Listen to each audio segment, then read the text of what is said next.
few months back, I made a list of 10 German football clubs I'd like to visit. From that list, I've ticked off Hertha and the Olympiastadion, Fortuna Düsseldorf, Union Berlin. We've been to Hamburg and Dresden, but on non-match days, and we're ticking off Bayern in a few weeks' time. So has the list changed much with the clubs and stadiums I've not yet visited?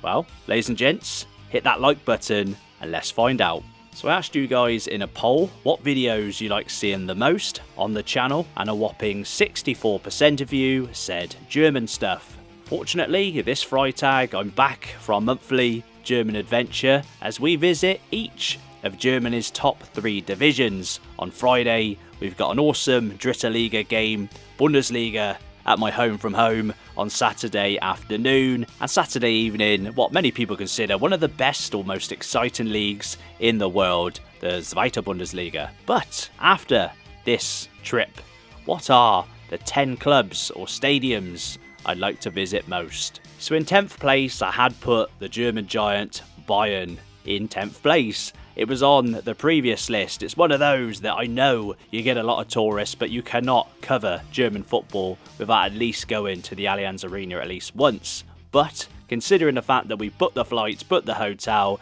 we've got the tickets ready for Bayern und Bochum, the Freundschaft match, it's coming up. It's part of our schedule. So I'm thinking beyond that. So with Nummer 10 in mind, that's down to you guys. Get involved in the comments below. Which team/stadium should occupy the 10th spot in this list? Number 9, Hansa Rostock and the Ostseestadion. The capacity for the stadium is around 29,000. Of course, Hansa Rostock were the last ever East German champions. I was about to say the DDR Oberliga, but I think for that last season they did change the name of the East German top division. Hansa Rostock is they're a club, let's be honest, who don't really like vloggers. A lot of the East German clubs aren't too welcoming to tourists, to vloggers and stuff, but we did go to Cottbus, who were very welcoming, and we watched them play Energie Cottbus versus Hansa Rostock. Now, where I was sat/stood, it was in the opposite corner to the Hansa fans, so it was really hard to get a proper insight as to what the Hansa fans are like, the atmosphere and so on. It was classed as a bit of a derby game. The police were all over the place, and there was no way of coming into contact with any Hansa Rostock fans, which might have been a good thing. But I feel like if we are to cover all aspects of German football, they're a club with a notorious fan base, a club known for being maybe a little bit fiery, and again, not so welcoming to us YouTubers, but it's a club we really do need to experience. Of course, they're in the Dritte Liga, Germany's 3rd division. So number 8 in the list, guys, it's the first Bundesliga club in the list. If we're not counting Bayern, I've got VfB Stuttgart, of course. A big stadium, a lot bigger than the 29,000 in the Ostseestadion.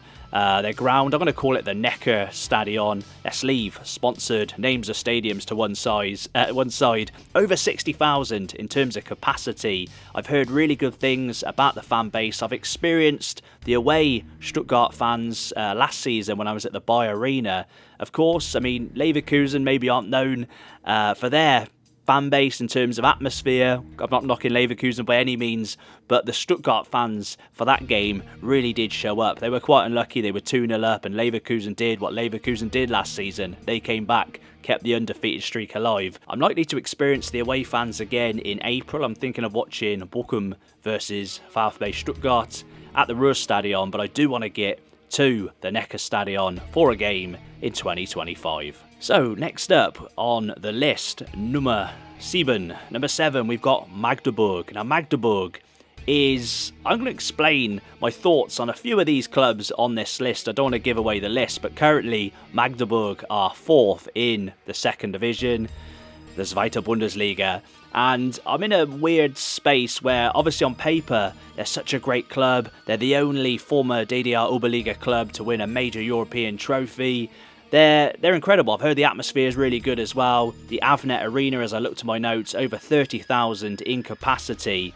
But again, the difficult situation is the fact that Bochum might well get relegated this year from the Bundesliga. And currently, as a film in this, you've got FC Cologne, HSV, Kaiserslautern and Magdeburg occupying the top 4 spots. Now, selfishly, if Bochum do get relegated, I want all those clubs to stay in the Zweite Bundesliga so that I can experience each of those clubs, each of those stadiums on an away day with Bochum. But in an ideal world, we'll survive. They'll go up. Well, at least if we're going to survive, only 2 of them can go up. With that in mind, actually, either way, we're going to get to Magdeburg and we're going to experience some more East German incredible atmosphere. So a bit of a sleeping giant, I think, especially maybe outside of Germany, because number 6 I've got Nuremberg. Of course, we would say Nuremberg. Their stadium, the Max Morlock Stadion, 50,000 in terms of capacity. Now, I feel like they do go under the radar. I don't know whether that's a geographical thing because they're kind of on their own, somewhat central-ish of Germany. But they're another club that contribute to the Zweite Bundesliga being such an incredible league. Again, 50,000 in terms of capacity. There's so many huge clubs. I remember them being in the Bundesliga when I followed it for a while in the mid-2000s. Big club, passionate fans. And again, maybe if we do get relegated this season, going there will be an incredible away day. So, number 5, I've got another Munich team. I've got a bit of a fallen giant in 1860 Munich. Now, these guys, they've played at the Allianz Arena when it first opened prior to the 2006 World Cup. They've played at Bayern's old ground as well. They would share the Olympia Stadion for a while, but they're currently in the Dritte Liga, which means they're currently playing in a stadium with a capacity of around 15,000, a Grünwalder Stadion. I'm hoping to check the stadium out, but I have looked. I thought that the game between 1860 Munich and Borussia Dortmund's second team is currently set, if you go on Google, on the same day that Bayern and Bochum play, but realistically it's going to be moved to either the Friday evening or the Sunday afternoon, and my bloody parents have booked our flights too early, which means I probably won't be able to get to see that game if it is a Sunday afternoon. But on the slight lucky chance it might be on a Friday night, I'm really hoping to get tickets. But I know they've got an incredible following, 15,000 in terms of capacity. It's not a very big ground. So number 4 on the list, I mentioned it earlier on, we've been to Dresden before during England's, I was going to say disastrous run in the Euros, but it was off the back of playing in the final, albeit losing. Dynamo Dresden, of course, the Rudolf Habig Stadion, over 32,000 in capacity. We spoke about them so many times, a former giant of the DDR Oberliga, East German League. A lot of controversies to do with BFC Dynamo and taking the team and moving it to Berlin, but they are probably the definition of a fallen giant from an East German sense anyway. They're playing in the Dritte Liga. We've been there to the stadium, but you can't go and just say you've been to Dresden if you've not experienced what might well be one of the best atmospheres in East Germany. I'm saying that with, Cottbus subscribers and stuff, so I don't mean for anyone to take offence, but it's fair to say the atmosphere is supposed to be incredible. I've seen a banner, a tifo, that they've had wrapped the whole way around their incredible ground. Yeah, it's an atmosphere I really, really want to experience for sure. Okay, so we're into, I was going to say the top 3, but these aren't really in order, guys. We've mentioned them already. Kaiserslautern. I've mentioned why, selfishly, I might not want them to get promoted if Bochum get relegated, but the stadium, the Fritz Walter Stadion, is incredible, over 49,000 in capacity. As a reminder, the population of Kaiserslautern is little over 100,000 according to Wikipedia, so you can almost fit half of Kaiserslautern into the stadium, and their support is incredible. They often fill the stadium, so it just shows that the fans really do have a connection, or that the local community really does have a connection to the club, FCK. Now, most of you will know already, they're the one and only Bundesliga club, or former Bundesliga club, to win the Bundesliga as a newly promoted club. They won the Zweite Bundesliga, they went up, and then they went on to win the Bundesliga straight away in their first season. This was in the 97-98 season. So quite an achievement, a club with history, a big club.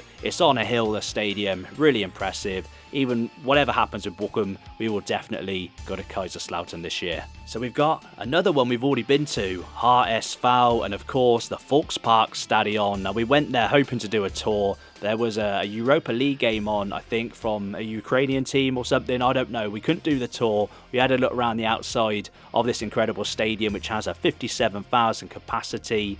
And again, the same as Dresden, it's all well and good saying you've been to the stadium, but we really need to experience match day in Hamburg. They look like they're probably going to be promoted this season. As a reminder, they were the club who stayed in the Bundesliga for the longest time. As a reminder, again, the very first Bundesliga season didn't have Bayern Munich in it. They got relegated HSV in 2017-2018, which put an end to their run. Obviously, leading up to that point, they had the clock, which had the countdown, or the count up, should I say, of all the days they'd spent in Germany's top flight. Incredible achievement, a massive club. From an English perspective, you had Kevin Keegan play for them when they were at their peak. They really were great in, the early 80s, and we need to experience modern day HSV. Speaking of the good old days, number one, we've got FC Köln. Now, Köln, it's a travesty that I fly to Cologne all the time, and I've never seen a match day at the Rhein-Energie Stadion, which has a capacity of just under 50,000. I fly there all the time, but I've been to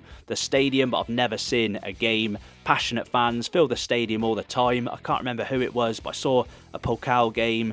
The Ultras had an incredible display. They love a bit of pyro, tifo and whatnot. Really are committed fans. Massive city. Really nice city. Really good city as well. So I think, again, we need to put an end to the drought and we need to experience match day at FC Köln. For example, this Friday I'm flying to Cologne, but we're not checking out FC Köln. We're checking out a Dritte Liga game with Viktoria Köln, who are playing Alemannia Aachen.